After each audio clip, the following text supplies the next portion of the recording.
የታሪኩ መጀመሪያ ላይ ቲም እና ሊ የተባሉ ሁለት ጓደኛሞችን እናያለን።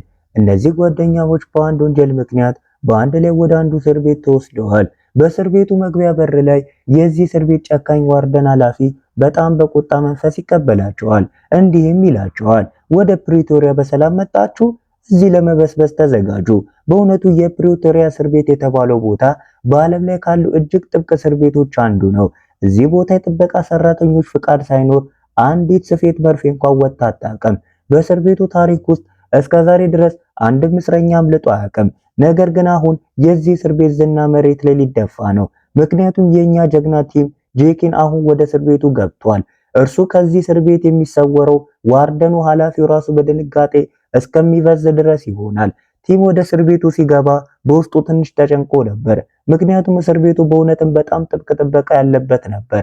ቢሆንም ግን ቲም በመንገዱ ላይ የሚያያቸውን ነገሮች በሙሉ በትኩረት ይመለከት ነበር። ስንት በሮች እንዳሉና እያንዳንዱ በር እንዴት እንደሚከፈት ልብ ብሎ ያስተውላል። ወደ እስረኞቹ ኮሪደር መተላለፊያ ለመግባት በኤሌክትሪክ የሚሰራ የብረት በር እንዳለ ተመለከተ። ቲም ያንን በር በትኩረት ያጠናዋል። ከዛም ደረጃው ወጥተው አንደኛ ፎቅ ላይ ደረሱ። እዛም ወደ ክፍላቸው ከመግባታቸው በፊት ሌላ የብረት በር እንዳለ አየ። እነዛ በሮች በሙሉ በቁልፍ ብቻ የሚከፈቱ ናቸው። ሞንጎ የተባለው ዋናው ጠባቂ ቲምን ወደ ክፍሉ አስገብቶ ዘጋበት። ክፍሉ መጀመሪያ የብረት ቃታ በር አለው። ከእርሱ በስተጀርባ ደግሞ ሌላ የብረት ጠንካራ በር አለ። እነዚህ ሁለቱም በሮች ለመክፈት ቁልፍ ያስፈልጋል። ሊም ልክ እንደዚህ ወደ ክፍሉ እንዲገባ ተደረገ። የሁለቱ ክፍሎች ጎን ለጎን ስለሆነ ግድግዳውን በማንኳኳት እርስ በርስ ይግባባሉ። ቲም በዛው ቅጽበት ማምለጫውን ማቀድ ይጀምራል። በማግስቱ ጠዋት ደውል ይደወላል። እስረኞቹን በሙሉ በሰልፍ ከክፍላቸው ወጥተው ወደ ምግብ ቤት ያመራሉ። ቲም ምግቡን ይዞ የት እንደሚቀመጥ እያየ ሳለ አንድ አረጋዊ ሰው ከጀርባ መጥቶ ወደ አንዱ ባዶ ጠረጴዛ ይወስደዋል። ሊም ይህንን አይቶ ወደ እነርሱ መጥቶ አብሯቸው ይቀመጣል። እዚህ እስር ቤት ውስጥ ሁለት አይነት እስረኞች አሉ፣ ሰማያዊ ልብስ የለበሱና እንደ ቲም ግራጫ ልብስ የለበሱ። የእነዚህ የልብሶች ቀለም ልዩነት ምን እንደሆነ ለመረዳት የታሪኩን መጀመሪያ ማየት ይኖርብናል። ቲም እና ሊ እንዴት ወደዚህ አደገኛ እስር ቤት እንደመጡ እዛ ላይ እንረዳለን። ወደ ታሪኩ ዝርዝር ከመግባቴ በፊት ግን አሁን የምታዩትን የማምለጫ መንገድ እንዲሁ ተረት ተረት ሳይሆን በእውነተኛ ታሪክ ላይ የተመሰረተ መሆኑን ልነግራችሁ እወዳለሁ። ይህ ታሪክ በእውነተኛ ሁኔታ ላይ የተመሰረተ ነው። ቲም እና ሊ የተባሉ ሁለት እስረኞች ይህንን አደገኛ የፕሪቶሪያ እስር ቤት ሰብረው የወጡ ሲሆን በኋላም ቲም ስለዚህ ጉዳይ መጽሐፍ ጽፏል። ይህም ፊልም የተሰራው በዚያው መጽሐፍ ላይ ተመስርቶ ነው። ታሪኩ የሚጀምረው እንደ አውሮፓውያን አቆጣጠር በ1973 ነው። ያ ዘመን ደቡብ አፍሪካ በዘረኝነት ምክንያት የምትታመስበት ጊዜ ነበር። ይህ ማለት ሰዎች በቆዳ ቀለማቸው ምክንያት ብቻ እንደ ሰው የማይቆጠርበት ዘመን ነበር። በዛን ጊዜ ነጮች ፖሊሶች ጥቁሮችን እንደ እንስሳ ነበር የሚቆጥሯቸው። ሌላው ቀርቶ ሕፃናትን እንኳን አይምሩም ነበር። በዚህ መሃል ቲም ጃከን እና ጓደኛው ስቲቨን ሊ ትምህርታቸውን አጠናቀቁ። እነዚህ ሁለቱ ሰዎች በቆዳ ቀለም ምክንያት ብቻ የሰው ልጅ ክብር ሲገፈፍ ሲያዩ በጣም ተቆጡ። ከዛም ኤኤንሲ የተባለ የአፍሪካ ብሔራዊ ኮንግረስ ንቅናቄ አባል ሆኑ። ኤኤንሲ ዓላማው ደቡብ አፍሪካን የቆዳ ቀለም ሳይለይ ሁሉም ሰው እኩል የሚሆንበት የዲሞክራሲ ሀገር ማድረግ ነበር።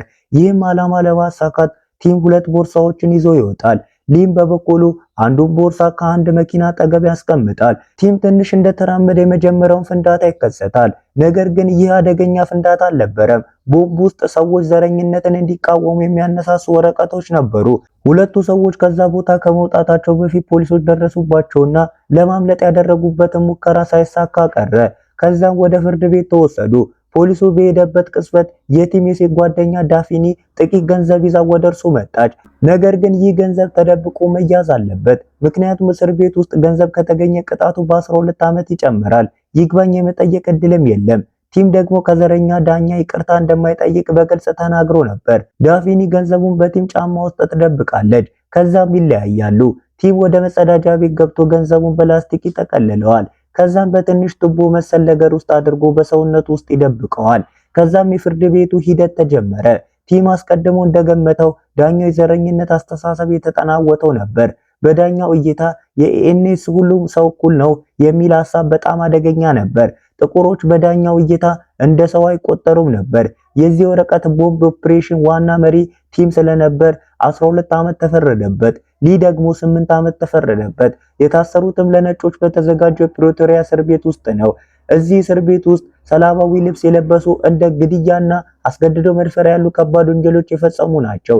ግራጫ ልብስ የለበሱት ደግሞ ዘረኝነትን በመቃወም ድምጻቸውን ያሰሙ የፖለቲከኛ እስረኞች ናቸው። የዚህ አረጋዊ ሰው ስም ዴኒስ ይባላል። ሶስቱም እያወሩ ሳለ አንድ ጠባቂ አንድን እስረኛ ጥቁር ስለሆነ ብቻ ያለምንም ምክንያት እንደ ውሻ ሲደበደበው ተመለከቱ። ይህንን ሲያዩ የፖለቲካ እስረኞች በሙሉ በጣም ተቆጡ። ከዚህ ማየት እንደምንችለው ይህ እስር ቤት ከገሃነም የማይሻል ነበር። በሰውነት እንቅስቃሴ ወቅት ዴኒስ ስለ እስር ቤቱ እውነታ ይነግራቸዋል። እርሱ እዛ ብዙ ጊዜ ስለቆየ ስለ እስር ቤቱ ብዙ ሚስጥሮችን ያውቃል። ግድግዳዎቹ 20 ጫማ ከፍታ አላቸው ይላል። በላይኛው በኩል ደግሞ የሾህ ሽቦዎች አሉ። ሌሊቱን ሙሉ የፍተሻ መብራቶች ሲበሩ ያድራሉ። በግድግዳዎቹ ላይ ደግሞ ተኳሾች ተሰማርተዋል። እነሱን ደግሞ ለመተኮስ ምንም አይነት አጋጣሚ አያጡም። በየትኛውም አቅጣጫ ዋሻ ብትቆፍር ተመልሰ የምትመጣው እዚሁ እስር ቤት ውስጥ ነው። አዎ አንዲት ግድግዳ አለች። እሷን ካለፍክ ማዶ ያለው ተራራ መንገድ ነው። ነገር ግን ዴኒስ በግልጽ እንዲህ ይላል፣ እያንዳንዱ አዲስ እስረኛ የሚያስበው የሚያመልጥ ይመስለዋል። ነገር ግን እስከዛሬ ድረስ ከዚህ ወጣ የለም። ለመሞከር የሄደ ሁሉ ተገሏል። በዛን ጊዜ ሌናርድ የተባለ ሌላ እስረኛ ሲመለከታቸው ነበር። ወደ እነርሱ ጠጋ ብሎ ዴኒስ እያንዳንዱን አዲስ እስረኛ የሚያስፈራው በዚህ መልኩ ነው ይላቸዋል። እርሱ በዴኒስ ሐሳብ አይስማማም። አንዳንድ ነገሮችን ለመጀመር ጊዜ ይፈጽማሉ ይላል። የክፍሎቹ ግድግዳዎች ከጠንካራ ሲሚንቶ የተሰሩ መሆናቸውን ይነግራቸዋል። ስለዛ ከዛ የምትወጡበትን ዘዴ ካገኛችሁ የግድ ንገሩኝ፣ እኔ ከናንተ ጋር ነኝ ይላል። መጀመሪያ ላይ ቲም እና ሊ በዚህ አላመኑም ነበር። ነገር ግን በኋላ ሶስቱም ጥሩ ጓደኛሞች ሆኑ። የእነርሱ ንግግር ዋርደኑ ኃላፊውን በሩቅ ቆሞ ይመለከት ነበር። ምንም እንኳን በሩቅ ቢሆን ንግግራቸውን ባይሰማውም ጥርጣሬ ነበረው። አሁን እስር ቤት ውስጥ 23 ቀናት አልፈዋል። በእነዚህ ቀናት ውስጥ ውሃ ወይም በስራ ወቅት ሻይና ቡና የሚያዙበት አንድ ጠርሙስ ተሰጥቷቸዋል። አሁን ከእስር ቤቱ የሚያመልጡት እውነተኛ ጨዋታ ተጀምሯል። ቲም በሌሊት የክፍሉን በር የቁልፍ ቀዳዳ በትኩረት ይመለከታል። ይህ ሁኔታ ለብዙ ሌሊቶች ቀጠለ። በአእምሮ ውስጥ በመቶዎች የሚቆጠሩ ሐሳቦች መጡ። ያ ቁልፍ ራሱ ትኩር ብሎ የሚያየው መሰለው። በመጨረሻም የቲም አእምሮ መፍትሄ የሚያገኝበት ጊዜ ደረሰ። ጠባቂው እንደሄደ ወዲያውኑ አንድ ወረቀት ወስዶ በማጠፍ ወደ ቁልፍ ቀዳዳው ውስጥ ያስገባዋል። የሆነ ነገር ለመረዳትም ይሞክራል። በማግስቱ ሌናርድ ወንድሜ ከዚህ የምንወጣበትን መንገድ አግኝቻለሁ ብሎ ይነግረዋል። ሌናርድም ምንድነው ዋሻ ልንቆፍር ነው ብሎ ይጠይቀዋል። ቲም ግን አይ ዋሻ ሳይሆን ቁልፎችን እንሰራለን እሱም ከእንጨት ይለዋል። ይህንን ሲሰማ ሌናርድ ይስቅና ሊን እንዲህ ይለዋል፣ ለመሆኑ ለዚህ ጓደኛ ሻይ አጠጥተዋል? እንዲህ የሚዘባርቀው ለምንድን ነው? ለመሆኑ በእንጨት ቁልፍ በር ይከፈታል? ቁልፉ በሩ ውስጥ ይሰበራል፣ እኛም ዋጋ ያስከፍለናል ይላል። ነገር ግን ሁለቱ ተባብረው ሌናርድ በሆነ መንገድ አሳመኑት። እቅዱ አሁን ወደ ቀጣዩ ደረጃ ተሸጋገረ። ምግብ ቤት ውስጥ ሌናርድ ሆን ብሎ ሳህኑን በመጣል የጠባቂውን የሞንጎን ትኩረት ለመሳብ ይሞክራል። ሞንጎ ወደዛ መጣ። የቲም አይኖች ወዲያውኑ በሞንጎ ቀበቶ ላይ ተንጠልጥለው ወደ ነበሩበት ቁልፎች አረፉ። ቲም የቁልፎቹን ቅርጽ በአእምሮ ውስጥ በደንብ አሳረፈው። አሁን ቲም የቁልፎቹን ስዕል መሳል ጀመረ። የአካል ብቃት እንቅስቃሴ ጊዜ ይሁን ወይም ስም ጥሪ እድል ባገኘ ቁጥር የቁልፎቹን እያንዳንዱን ጥቃቅን ዝርዝር በትኩረት ይመለከት ነበር። በመጨረሻም አንድ ቀን ስዕሉ ተጠናቀቀ። የሁሉም እስር ቤት ክፍሎች ቁልፍ አንድ አይነት መሆኑን አወቀ። እስር ቤት ውስጥ 74 ቀናት አልፈዋል። በእንጨት ስራ ክፍል ውስጥ የሚሰራበት ጊዜ ቲም በሚስጥር የእንጨት ቁርጥራጮችን ማለስለሻና ሙጫ በጠርሙስ ጀርባ ደበቀ። ሲንቀሳቀስ ድምፅ እንዳያሰማ ከላይ ጨርቅ ውስጥ ተፈበት። በዚያ ቅስፈት ሞንጎ ፍተሻ ለማድረግ ወደዚያ መጣ። ሌናርድ ሚስማሮቹን በማፍሰስ የጠባቂውን ትኩረት ለመሳብ ሞከረ። ሞንጎ ግን የሁሉንም ሰው ጠርሙስ መፈተሽ ጀመረ። የቲም ተራ ሲደርስ ጠርሙሱን ባዶ አድርጎ አነቃነቀው። ነገር ግን ቲም ዕቃዎቹን በጣም አጥብቆ አስገብቷቸው ስለነበር ምንም ድምፅ አልወጣም። ሞንጎ ቢጠራጠርም ምንም ባለማግኘቱ ወደፊት ቀጠለ። ሌሊት በክፍል ውስጥ ቲም ቁርጥራጮቹን አውጥቶ በመውረድ የቁልፉን ቅርጽ ማውጣት ጀመረ። ከብዙ ሰዓታት ልፋት በኋላ የእንጨት ቁልፉ ተዘጋጀ። ቲም ቁልፉን በክፍሉ በር ውስጥ አስገብቶ አዞረው። መጀመሪያ ላይ ትንሽ አስቸግሮት ነበር። በሁለተኛው ሙከራ ግን ተከፈተ። ነገር ግን ደስታው ብዙም አልቆየም። የቃታዊ ብረት ግሪል በር ቢከፈትም ከፊቱ ሌላ ትልቅ የብረት በር ነበር። ችግሩ የዚህኛው በር ቁልፍ ያለው ከውጪ በኩል መሆኑ ነው። የቲም እጅ ደግሞ እዛ ሊደርስ አይችልም። ቲም ትንሽ ተስፋ ቆረጠ፣ ግን እጅ አልሰጠም። አሁን በክፍሉ ውስጥ ሆኖ የውጭውን ቁልፍ ሊከፍት የሚችል ረጅም የቁልፍ መስራት ነበረበት። የብረት በሩን ቁልፍ የመስራት ስራ ተያያዘው። የእስር ቤቱ 100 ቀናት ሲሞሉ ኮሊደሩን በማጽዳት ላይ ሳለ ቲም አዲሱን ረጅም ቁልፍ በብረት በሩ ላይ ሞከረው። በመጀመሪያ ሙከራ ቁልፉ ሊዞርለት አልቻለም። ስለዚህ ትንሽ ወለወለው፣ ገረፈው። በሁለተኛው ሙከራ በሩ ተከፈተ። ነገር ግን ሌላ ትልቅ ችግር ተከሰተ። ቁልፉ አሁንም ተመልሶ ወደ ውስጥ ሊገባ አልቻለም። ቲም ደጋግሞ ቢሞክርም ቁልፉ ሊገባ አልቻለም። በድንገትም ቁልፉ በሩ ውስጥ ተሰበረ። በዛው ቅስፈት አንድ ጠባቂ በዚያ ሊያልፍ ነበር። ቲም ደነገጠ። በቁልፉ ቀዳዳ ውስጥ የቀሩትን የእንጨት ቁርጥራጮች ለማውጣት ሞከረ። ዴኒስ ወዲያውኑ ቢላ ወረወረለት። በቢላውም ቁርጥራጮቹን አጽድቶ ከዛ ቦታ ፈቀቅ አለ። ነገር ግን የብረት በሩ ቁልፍ አሁንም እንደወጣ ነበር። ምሽት ላይ ሞንጎ በር ለመቆለፍ ሲመጣ ቲም ትንፋሹን ዋጥ አድርጎ ተኛ። የሞንጎ አይኖች በዛ ወጣ ብሎ በቀረው ቁልፍ ላይ አረፉ። ለአንድ አፍታ ቆመ። ነገር ግን ችላ ብሎ በሩን ቆልፎ ወደፊት ቀጠለ። በሚቀጥለው ቀን ቲም ወደ ዘመድ መጠየቂያ ክፍል ተወሰደ። ነገር ግን እሱን ሊጠይቀው የመጣ ማንም አልነበረም። በሌላ በኩል ሌናርድ ልጁን ያገኝ ነበር። በስሜትም ተውጦ እጁን በመስታወቱ ላይ አሳረፈ። ሞንጎ ወዲያውኑ ወደ እርሱ እንዲመለስ አዘዘው። ክርክሩ ሲበረታ ሞንጎ ግንኙነቱን አቋርጦ ልጁን አስወጣው። ሌናርድ ቢለምንም ሞንጎ አልሰማውም። እዚህ ጋር የሌናርድ ቤተሰብ መበታተኑን እንረዳለን። ሞንጎ ደግሞ የሌናርድ መከራ በማየቱ ክፉ የሆነ እርካታን ያገኝ ነበር። ሌናርድ አሁን በማንኛውም መንገድ ከእስር ቤት ነፃ መውጣት ፈለገ። ለቲምና ለሊ ከዚህ በላይ መጠበቅ አልችልም ብሎ በግልጽ ነገራቸው። ነገር ግን ሌላ አዲስ ግድግዳ ከፊታቸው ነበር። የውጭ በር የሚከፈተው ከውጭ በኩል ብቻ ነው። ለዚህ ውስብስብ ችግር መፍትሄ ለማግኘት ሶስቱም አእምሯቸውን አበረቱ። በመስኮቱ ቀዳዳ በኩል ሽቦ በማሳለፍ በዛ እርዳታ የውጭውን ቁልፍ ለመክፈት አቀዱ።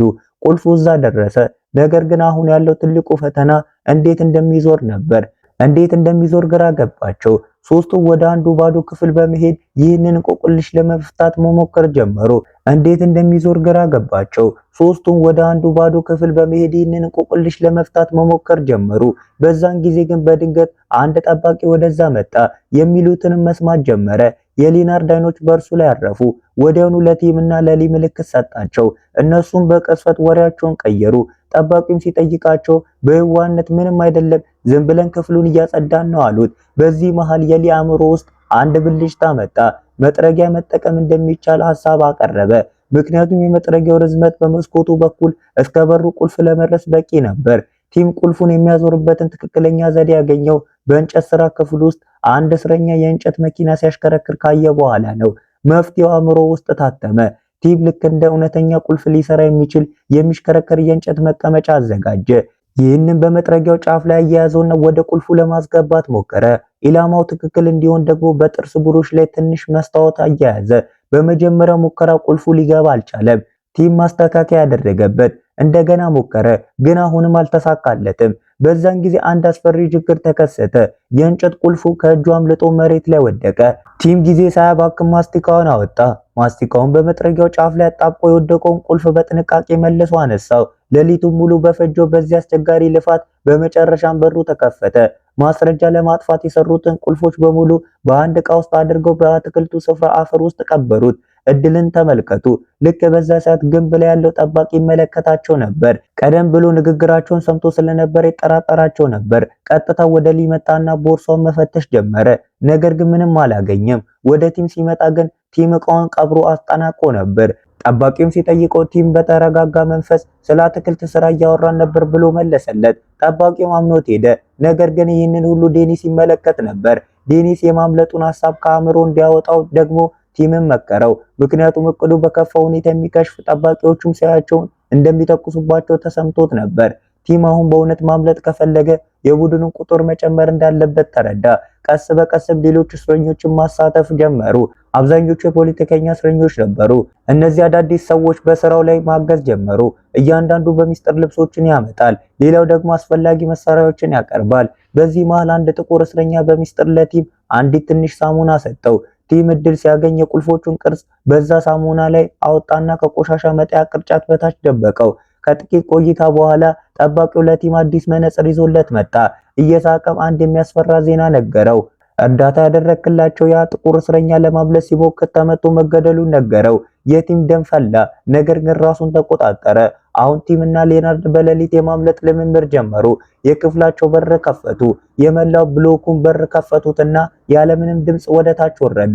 በታችኛው ክፍል ውስጥ አንድ ወፍራም ጠባቂ ድምጽ ከፍ አድርጎ ሙዚቃ እየሰማ ነበር። ቀጣዩን በር ለመክፈት ቁልፉን ሲያዞሩ በድንገት ሙዚቃው ቆመና ጠባቂው ወደ እነርሱ መምጣት ጀመረ። ወዲያውኑ አጠገባቸው ባለ አንድ ቁም ሳጥን ውስጥ ገቡ። ቁምሳጥኑም ደግሞ በሩ በደንብ አይዘጋም ነበር። ጠባቂው ቀረበ። የሆነ ነገር ተናግሮ ወደ ላይ ወጣ። እንደገና ሞከሩ። ነገር ግን በዚያን ጊዜ በላይኛው ክፍል ላይ ያለ አንድ እስረኛ በኃይል ማሳል ጀመረ። ቲም አሁን ወደፊት መሄድ ትክክል እንዳልሆነ ተረዳ። ሁሉንም በሮች ዘግተው ተመልሰው በዚያው ቁምሳጥን ውስጥ ተደበቁ። ጠባቂው ወደ ታች ሲወርድ ወለሉ ላይ የላም ጠብታዎችን አየ። ይህም የቲምና የሌናርድ የጭንቀት ምልክት ነበር። ነገር ግን ጠባቂው ተራ ነገር መስሎ በጫማው አሸውና ሄደ። በማግስቱ ጠዋት ቲም በድካም ምክንያት ሊነቃ አልቻለም። ዋርደኑና ጠባቂዎቹ በግድ አስነሱት። ዋርደኑ ቲም ሌሊቱን ሙሉ እንዳልተኛ ተረዳ።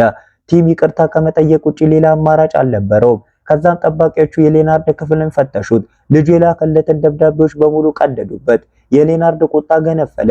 በዚህ ምክንያት እየጎተተው ወሰደው። ለብቻው ወደሚታሰርበት ክፍልም ከተቱት። በመጨረሻ ዋርደኑ ቲምን አስጠርቶ የተከለከሉ ዕቃዎችን በመያዙ ዘለፈው።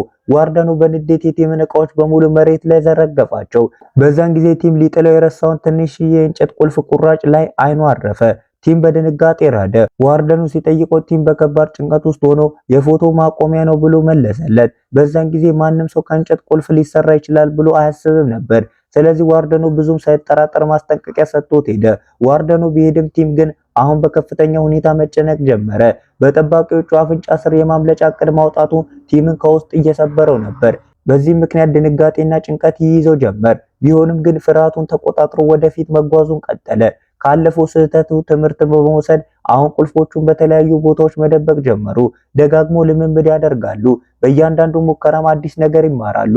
ከዕለታት አንድ ቀን ሌሊት ቲም የጥርስ ህመም ስለነበረበት ወደ ዶክተር ዘንድ ይሄዳል። ሲመለስም አይኑ በአንዱ የተበላሸ ኤሌክትሪክ በር ላይ አረፈ። አጠገቡ የቆመው ጠባቂ ጠርቶት በሩን እንዲከፍትለት አደረገ። በዛው ቅጽበትም ለማምለጥ የዚህን በር አከፋፈት ዘዴ ማግኘት ዋነኛው ነገር መሆኑን ተረዳ። በኋላም ቲም ለሌሎቹ የፖለቲከኛ እስረኞች እንዲህ ሲል ነገራቸው። አሁን በእስር ቤቱ ውስጥ ላሉ 15 በሮች የሚሆኑ 39 ቁልፎች ሰርተናል። ነገር ግን አሁን ለማምለጥ ያመነታሉ።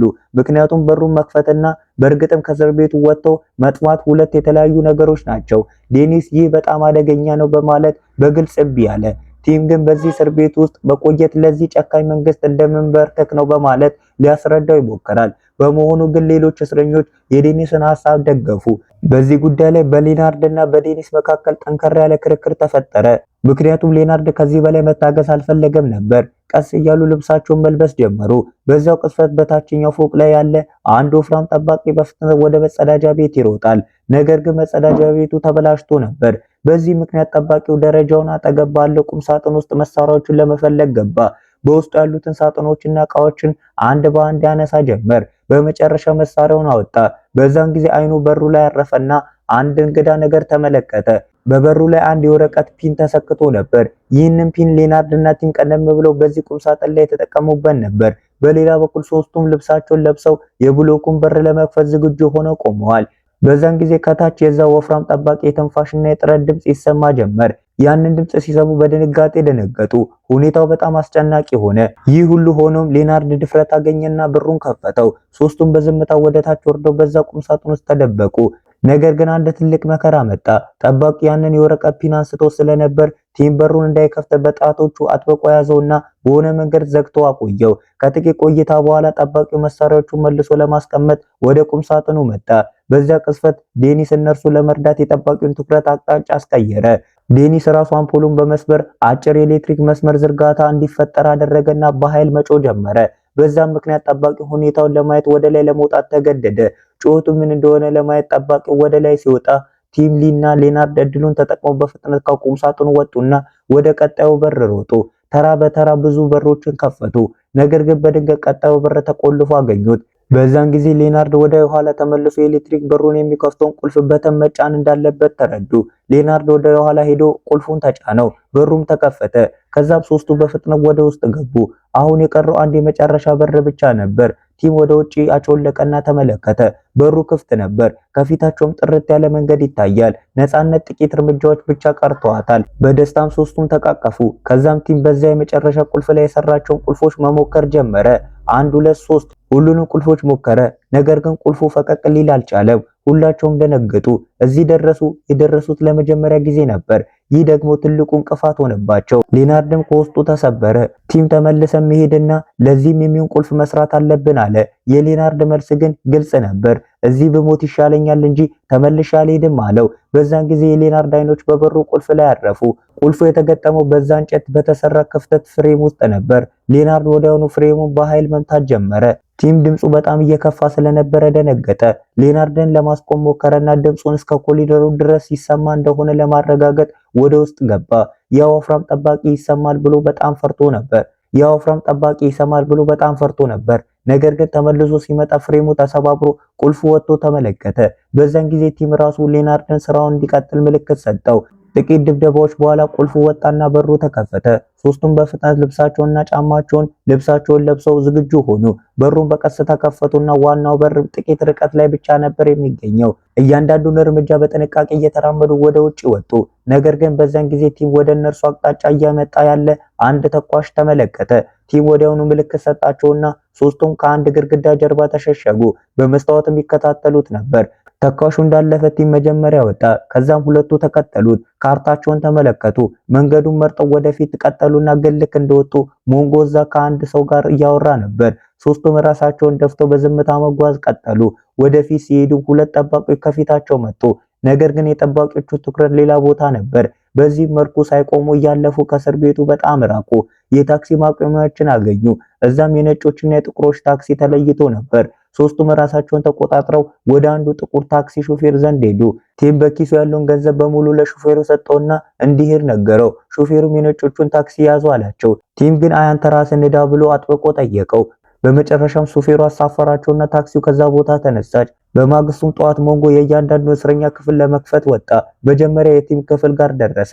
ለረጅም ጊዜ ቲም ሳይወጣ ሲቀር ሞንጎ ወደ ውስጥ ገባ። አልጋውን ሲመታው ግን ማንም እንደሌለ አወቀ።